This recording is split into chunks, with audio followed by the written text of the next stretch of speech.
In this tutorial, I'm going to show you how to take pictures from your phone and transfer them onto your computer. I'll also show you how to download them into Google Photos in case you don't have Google Photos on your phone already. And lastly, I'm going to show you how to use Google's search features to find any photo with just a keyword. Let's dive in.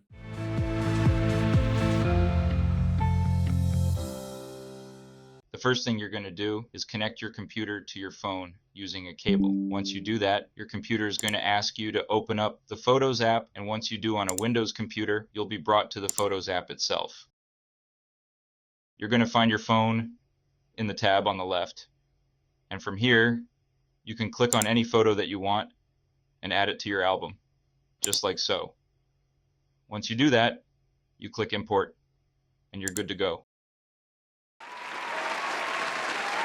Now for Google Photos, you're going to click on Upload after you create your Google Photos account. Go to Computer. Find your phone on the left-hand side. You're going to click on your internal storage. Now, this is the important part. Click on DCIM, not your downloads or your photos folder. You're going to go to Camera. And from here, you'll see all the pictures that you've taken. You're going to click the photo that you want, or you can multi-select by holding down the Control button and clicking on the left mouse button.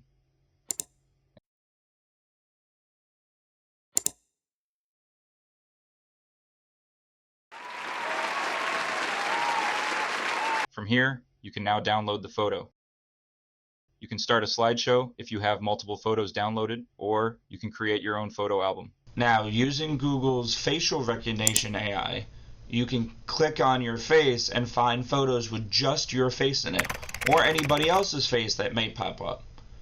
You can also search up pictures of specific animals, or vehicles, or objects, just by typing it into the search bar below. If you like this video, make sure you leave a comment and subscribe. If you have anything else tech related that you'd like me to do a tutorial on, please leave it in the comments down below. I'd love to take a look. Otherwise, I hope you have a wonderful day.